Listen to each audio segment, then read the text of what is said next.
Chapter 4. Dink yawned and looked out the kitchen window the next morning. Fog, he muttered.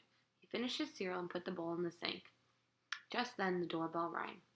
It was Josh standing on the porch holding the shovel. "You ready to go?" he asked. "It's so foggy," Dink said, looking over Josh's shoulder. "I can hardly see across the street. We won't find the island, let alone a treasure." "If there's more money out there, I'll find it," Josh said, scratching his ankle. "Let's go, Ruth Rose." "I'm already here," Ruth Rose said, appearing out of the fog. When she saw Josh scratching, she said, "You better put something on that poison ivy, Joshua." "My mom said the same thing," Josh said. He scratched his arm. "She gave me money to buy some calamine lotion. Now let's get going." Balancing the shovel over one shoulder, Josh led his friends through Ruth Rose's backyard and across Meadow Road. The tall, dewy grass on the other side soaked their sneakers and legs. Near the river, the fog was even thicker. It hung in tree branches like miniature clouds. The kids' faces and hair were wet. "I can't even see the river," Dink muttered. "It's right here," Josh said, splashing the water with his shovel. "Yeah, but where's the island?" Ruth Rose asked. The kids gazed out to where they thought Squall Island should be. All they could see was more fog. One patch looked a little darker than the rest. "That must be it," Josh said, stepping into the water. "Come on, guys. I can almost smell the money." "Like a hound dog," Dink muttered. The river was quiet. No birds sang. The kids' legs splashing through the water made the only sound. Dink began to imagine some fog monster creeping toward him. It had slimy green tentacles and 6-inch long teeth. Dink was glad when the water became shallower. Suddenly his foot struck dry land. They were on Squall Island again. The kids stopped and looked around. Wisps of fog hung over everything. Dink could barely make out the mound of boulders in the center of the island. He remembered yesterday's sun on his back and shivered. "This place is creepy in the fog," Ruth Rose said. "I hope the sun comes out soon."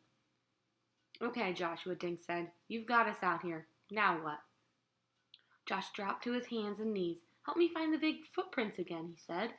The kids quickly found the footprints and followed them to the squat, vine-covered boulder. "So where'd Bigfoot go from here?" Josh muttered. "It looks like the guy walked right into this big rock," Dink said. "Maybe he climbed over it," Ruth Rose said. Josh poked his shovel into the poison ivy vines covering the boulder.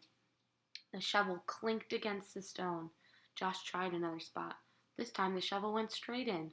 "Hey guys," Josh said. "I think I found something." Using the shovel to keep the vines back, Josh peered into a dark space.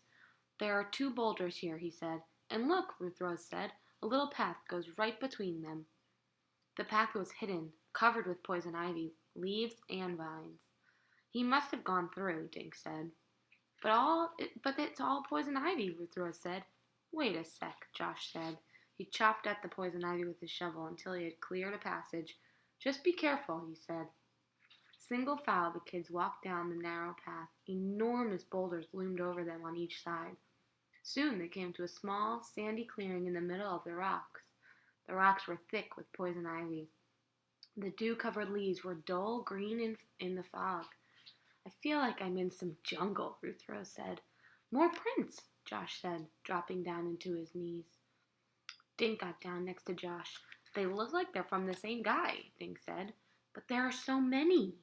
And they walked all over each other. "Now what, Josh?" Ruth Rose asked. "Now we search for treasure." Josh said, "We'll take turns and dig all over this place."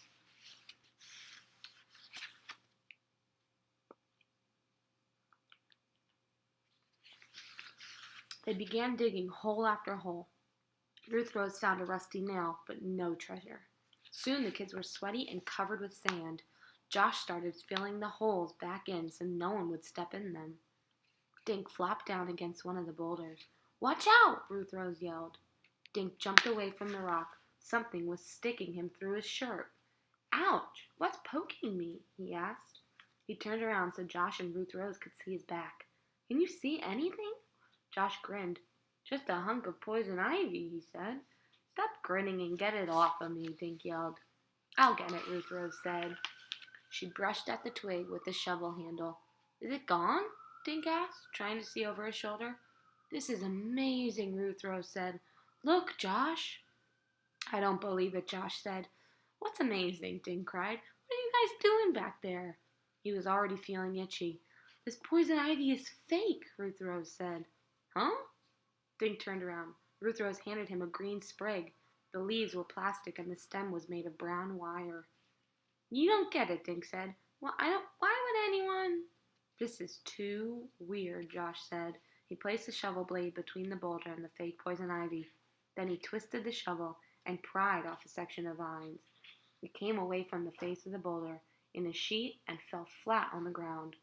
The whole rock is covered with plastic poison ivy, Ruth Rose said, tied to a wooden frame. Forget that, Josh said. Look what was under this stuff. The boulder. Wasn't a boulder at all. The kids were staring at a large, square cement slab. Who do you think it is, and what do you think they're doing? Until tomorrow.